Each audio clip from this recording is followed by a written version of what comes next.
On a remote mountain village, a series of animal carcasses suddenly turn up overnight and appear to have been demolished by an unknown source. Inugami, a detective specializing in these type of events, is called out from Tokyo to investigate these disasters. After, we see a group of boys in the village who are excited when hearing about the detective coming all the way from Tokyo and arriving in their town. In the group, we see a boy named Yataro Kusaka, who one day wants to visit Tokyo and become a detective himself. His friends beg him to let them come by later to see the man from Tokyo, and he agrees as long as they don't disturb the guest. Yataro then starts making fun of a strange-looking boy called Kabane, who is Yataro's cousin and lives with them. Yataro tells him to stay outside once he arrives as he always smells. Meanwhile, the detective Inugami is seen on the side of the road with a flat tire. Later on, Mrs. Kusaka, Yataro's mother and Inugami's client, appears on the road and offers to give him a ride to their home, which is where he'll be staying for the time being. They talk about the animal bodies which are happening out of nowhere and asks to keep this investigation a secret from the kids as they might be frightened about these events. The detective agrees and said he will do everything he can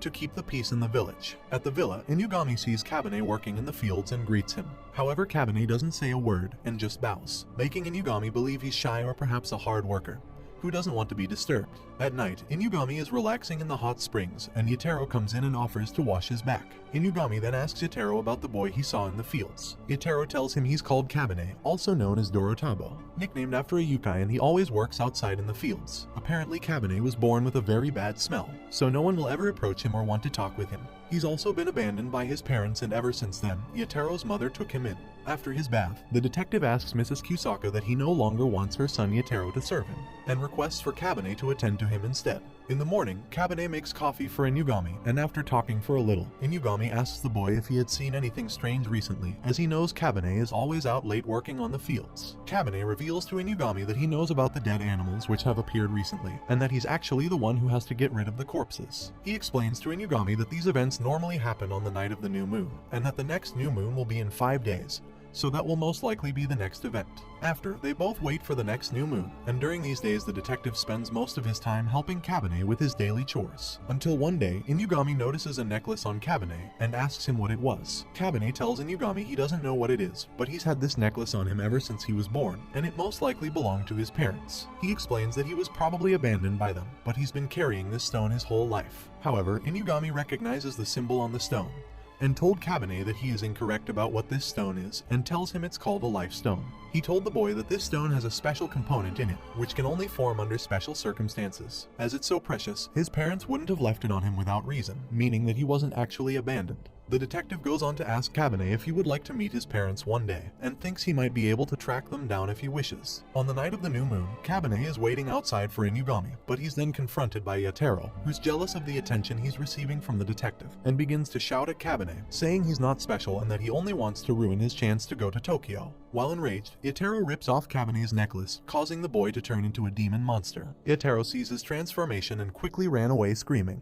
But luckily, while in the demon form, he managed to pick up the necklace and he returns to normal. After realizing what he had done, Kabane is upset and is seen crying near the barn. He thinks it's all his fault for the recent animals dying, until Inugami found him and then shows him his tail on his back. He explains to Kabane that kimonos have existed in the human world for a very long time, which are rare beings who live among humans, but must go undetected by them at all times. He tells Kabane that he's a hybrid between a human and yukai, and that the stone is important to him, as it allows him to stay in his human form and stops his thirst from attacking the humans. He also adds that there is another culprit out there who is committing these crimes. Knowing that Kabane is not to blame, Kabane realizes that his cousin Yataro has fled into the forest, as he was scared when seeing Kabane turn into a demon, so they both went into the forest to find him. After finding him, Yataro is surrounded by transformed dogs, who are soon finished off by the duo. Moments after, they come across one of the culprits, a demonic moose, and without any delay it attacks them, but Kabane is also gifted with incredible strength and was able to defeat it with his bare hands. Inugami is impressed seeing this, but moments after, Inugami reveals that he was actually hired to finish him off, and he was lying to him, since Kabane was the main culprit, and Mrs. Kusaka knew what Kabane really was, since her sister told her when giving him away. The detective then shoots him in the head. After heading back to the village, Inugami tells Mrs. Kusaka he's finished the job, and then leaves while taking Kabane's body with him. Later on, Kabane regenerates his body and is alive again. Inugami explains that this was possible because he's half yokai and human. He then takes him to his office in Tokyo. Here, Kabane meets two other orphans called Shiki and Akira. Inugami explains that he took them in, as they are also part of their race known as kimonos. He offers Kabane to stay here in Tokyo and work with them in the detective team, but tells him he doesn't have to answer right away. Akira then asks if Kabane is also a kimono like them, as he smells quite unusual. Inugami tells them that he is half kimono and human, so he's known as what's called a Hanyo. But the yokai within him is so powerful, making him an immortal demon. But he has similarities to Shiki, as they are both Hanyos. Shiki doesn't like that they recruited a new person, and is furious that Kabane was wearing his clothes. He tells Kabane that he's 1 year older than him, making him his superior, then storms off to the bathroom. Later on, when Kabane goes to the bathroom, he trips on a wire, and Shiki appears asking why he came here. Kabane tells Shiki that Inugami is helping him find his parents, but Shiki laughs, saying that they're most likely dead or he was abandoned. Kabane tries to get up, but the string is attached to him, and Shiki warns him not to move, otherwise it will rip apart his leg. However, Kabane doesn't listen and frees himself, leaving a hole in his leg. Shiki asks if it hurts, but to his surprise, Kabane was able to heal himself and regenerate the body part. The next day, they head out on their first investigation task. When they arrive, the police explain that there's been a bug infestation which had attacked a family inside their home. Inugami explains that something inside the room was attracting the bugs, and unless they take it out, the bugs will never leave the room. Shiki tries to use his silk powers to produce webs, and tries to trap the creatures in the web. However, that's no use, as the bugs destroy the web by eating it. Before Inugami intervenes, Kabane volunteers to go inside. This leaves everyone in the room afraid, as he's only young. But Inugami agrees to this and remembers that he can survive, as Kabane can't produce blood or feel any pain. As soon as he enters, the bugs cover his entire body, but he doesn't feel a thing, and the animals can't feed on him, so he managed to find the object causing the bugs to infest the house. Inugami tells the boy who lives there that the bugs feed on the human emotion of guilt, and the object that attracts them was a pair of stolen shoes, which the boy's little brother had stolen for their mom because they're so poor. After, Kabane agrees to be a part of the team, and in exchange, Inugami will help him find his parents. Later on, we see the detective talking on the phone to a mysterious woman called Inari, who has a great influence with the Tokyo police. He tells Inari about Kabane and that he might be a possible threat. The next day, Inugami sends the boys over to the police station to meet with Inari. However, the officer doesn't believe that they would know Inari and stops them from going to see her. Suddenly, a girl appears named Kon, asking which one of them is Kabane, as Inari is waiting for him in her office. When Kabane meets Inari, she acts strange toward him and is only interested in Kabane's life stone. She explains that with this stone, kimonos as a race would no longer need to feed on the energies of humans to survive in this world, and told him she needs the stone to replicate it, while removing his head and putting it in a suitcase. Inari then orders Kon to finish off the other boys who are waiting outside. While outside, Kon has shapeshifted into Kabane, but she loses control when Shiki offends her master and reveals her real form of a Katsune and starts attacking them. She starts setting everything on fire, and Shiki uses his silk to form a shield and catches the suitcase with Kabane's head. Shiki takes the head. Meanwhile, Kon is furious as she wanted to impress Inari, as she promised to never let her down again. So she starts attacking them with even more fireballs. While the boys are taking cover, Kabane tells Shiki to throw him at Kon, and he will end her off. After throwing the head, he managed to bite her in midair and defeats her within seconds. After she's gone, everything around the police station turns back to normal, without any flames, revealing that her powers are only an illusion. After, Kabane regenerates his whole body, which shocks Shiki and doesn't understand how Kabane is able to do the things he can do, even though they are meant to be the same kind, and is jealous of him, but he decides it's best if they become friends. After they head outside, they find Inugami waiting for them, and we discover that the stone that was stolen from Kabane was planted on him by Inugami, and is a shape-shifting stone, which Inugami reveals to Inari that the stone she's holding is actually fake, and the real one was still with the boy. Inugami scolds her for betraying him, leaving Inari extremely furious. Later on, they all arrive outside their office, but upon arriving, Kon the Fox Girl reappears, saying she needs Kabane's head, otherwise she has failed her mission for Inari. But due to her injury, she ends up fainting. Inugami takes her inside and then feeds Kon.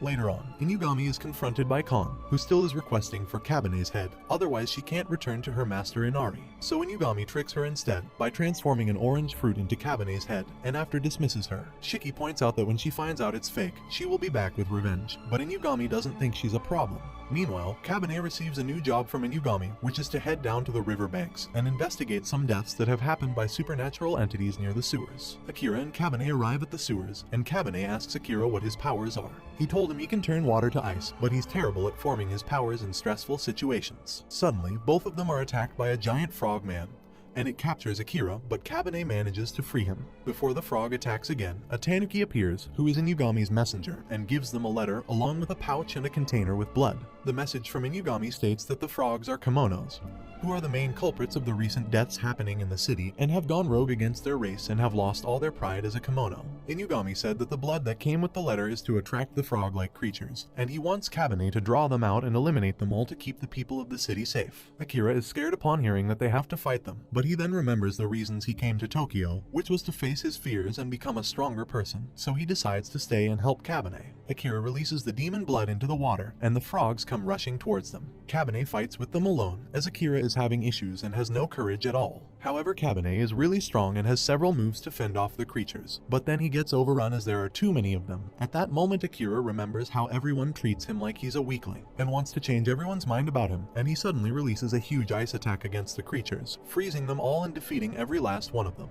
Just a few days after, Kabane is cleaning the hallway, but is pulled into a mysterious room where we meet a guy called Mihai, who's been living in Inugami's office this whole time. He happens to specialize in IT and does everything behind the scenes. Inugami is upset they found him, as he's a ruthless vampire with supernatural powers. In the office, Mihai leaves his room for the first time in months and reveals that Kabane did in fact break his wrist after an arm wrestling match, and that's why he couldn't play his video games. So he decided to help with the investigation work instead. Later on, Mihai tricks and trapped Inugami in his room and sends the boys on a risky mission, where they would have to investigate a factory known for the employees who were randomly dying one by one. Until recently, it suddenly just stopped, and they need to find out why. Before they go in, Shiki decided to cover his whole body with his silk web, and managed to go invisible because his silk threads reflected the objects around it. Shiki gets inside the factory, and once inside, a toy car approaches him. It turns out that Mihai has a remote control car, which also turns invisible. He tells Shiki that the car will be his companion, and soon after, they discover all the employees were acting strangely in a room, all lined up and working like they were zombies. Suddenly, one of them decides to run away,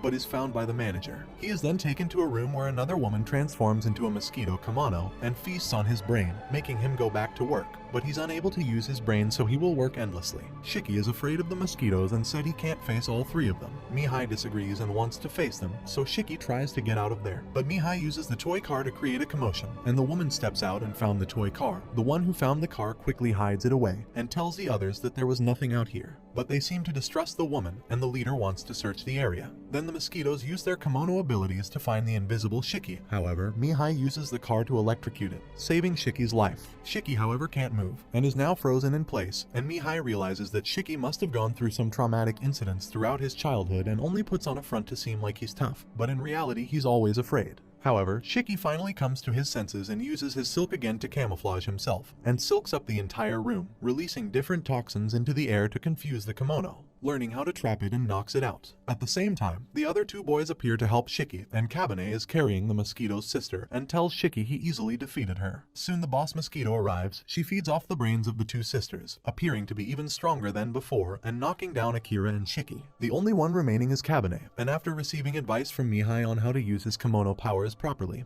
he achieves great power and rips off the creature's arms. All of a sudden, Inari's new assistant, Nabamaru, appears, destroying the remains of what's left of the mosquitoes. He explains how he needs to do this so that the humans wouldn't find out about the kimono species. The next day, the group embarks on a road trip to find out more about Shiki's parents. Upon arriving there, the boys walk around the city until Kabane finds a book about a local legend of the town, which spoke of a man who came home one day and found a spider in his food, and even though he didn't have much himself, he decided to feed the spider and sharing his food with it.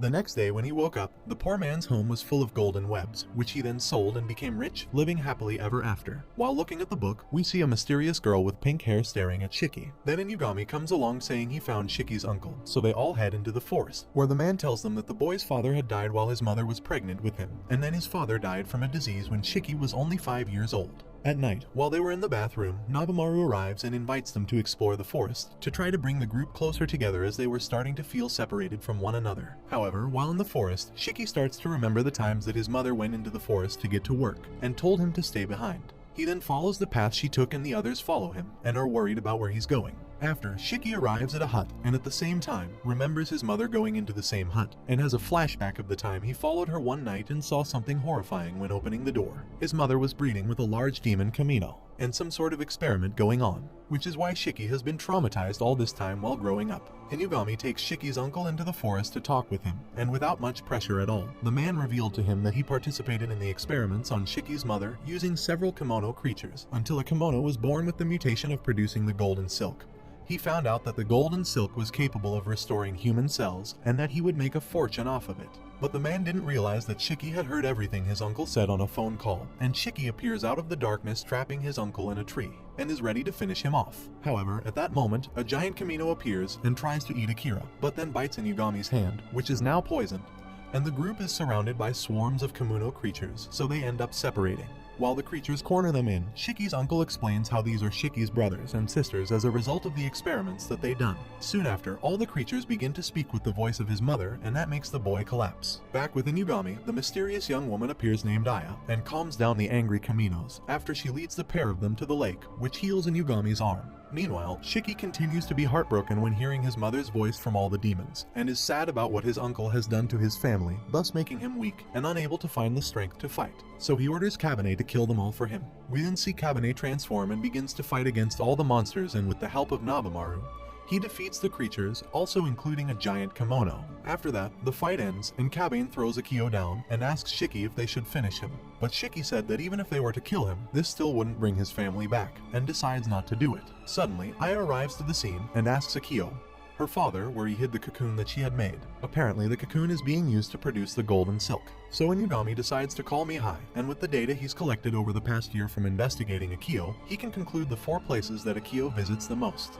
After, Mihai reveals the spots to Inugami, and Aya then realizes where the cocoon must be. The girl then rushes over there, but soon after, Shiki catches up and said he will be the one to retrieve the cocoon. He then dives into the water and finds out his mother is still alive. He brings her to the surface, and at that moment it is revealed that the mother was the golden web all this time. So they rescue her, and Inugami brings everyone back to his place in Tokyo. He tells Shiki that he knows a place where he can help his mother back in the city. Shiki is fine with leaving his uncle alive, as he concluded that destroying his legacy was worse than death. However, when they leave, Nabamaru reappears and finishes him off. Later on, we see Aya is afraid that her brother Shiki would hate her, but the boy said that if it wasn't for her surviving the experiments of her father, their mother would not be alive today. Then the mother wakes up, happy to see her children are alive and safe. At this moment, his sister Aya is also joining them on the next mission and becomes a member of the investigation team. It turns out Aya has fallen in love with Kabane and asks him out. Right then, Kon appears wanting to fight her and is jealous upon seeing the two of them together. After, Inugami explains that the next job would be to face an invisible Kamino that was ripping off parts of random women's faces, as she wanted to become the most beautiful woman in the town.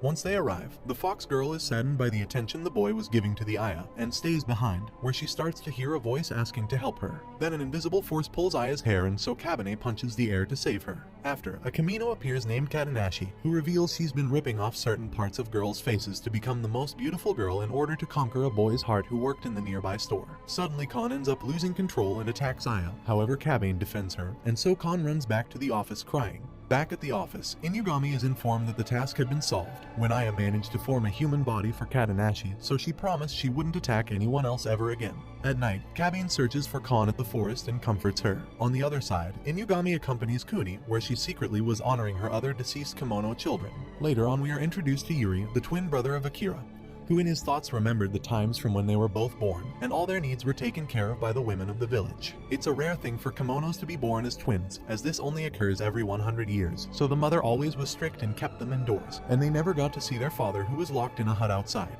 But as long as they had each other's backs, the two of them were unstoppable. Back at the office, Akira seems to always mess up by accident and normally ruins the mission they had planned, but due to her always messing up, she ended up irritating the others, causing Akira to run away. When Akira leaves, she ends up meeting her lost brother, as Yuri was also searching for Akira and he knew she would most likely be at Inugami's place. Both of them walk away from civilization, and Akira gets tired, so as she wishes to sleep, Yui decides to build her a huge ice castle to spend the night in. Impressed by the structure he built, he tries taking a picture to post on social media. However, her brother destroys the cell phone and then locks the castle. Inugami sees the news on TV about a huge ice castle. Upon getting there, they find several onlookers, until Yui comes outside, and when he was about to attack them, he receives a shot from Inugami, making the crowd run away. At that time, he reveals a stone similar to a Kabane's life stone in his chest, and the detective explains that this is not called a life stone, as his is known as a null stone. Whoever possesses it can reach the full kimono potential, and it can destroy and rebuild lands. Akira finally leaves the room, but when she goes downstairs, she sees Yui has frozen all her friends, and thinks they're all dead. Meanwhile, Inari and Nabamaru are waiting outside, and plan on taking Yui's null stone.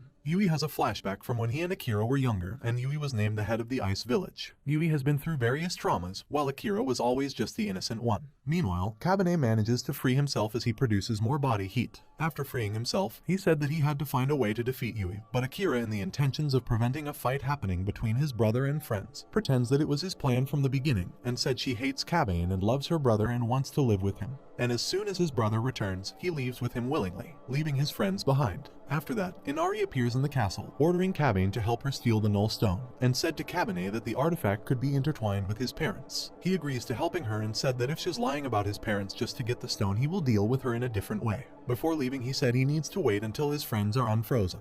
But Inugami can talk using the bear and expresses his messages through brain waves and heart frequency. He tells Cabane that the two of them are fine and to go and find his parents and retrieve the Null Stone from Yui. Meanwhile, Yui and Akira are in the forest and suddenly Nabamaru appears and fights with Yui and commands him to hand over the Null Stone for Inari. A fight breaks out between the two, and while fighting, Akira calls out to Yui, making him distracted, and Nabamaru was able to touch the stone. However, his hand is now frozen to the bones and shatters, something he didn't expect would happen. While trying to figure out how to take the Null Stone, Yui comes after him.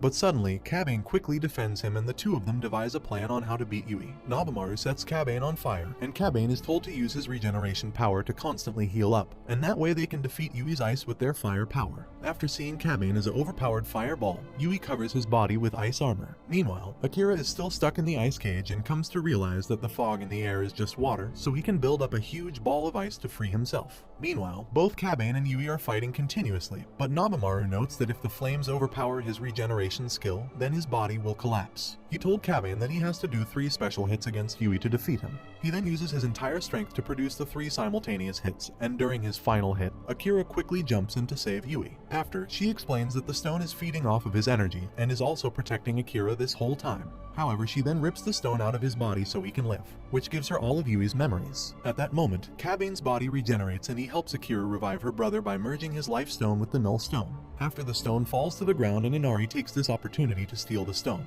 However, Inugami arrives just in time and demands her to give it back, as the artifact never belonged to her. At the hospital, Cabane asks Yui about the Null and Life Stones, but Inugami interferes, and explains that thousands of years ago there was a war between Kimono and humans, which devastated the lands for centuries. During that time, the stones were formed and used by only the greatest kimono, known as chiefs or higher-ups in the kimono race. Cabane is surprised, and then the two of them embark on a journey to find Cabane's parents. Thanks for watching. Don't forget to like and subscribe if you enjoyed, and turn on the notification bell so you never miss out on another video. Until next time guys, take care.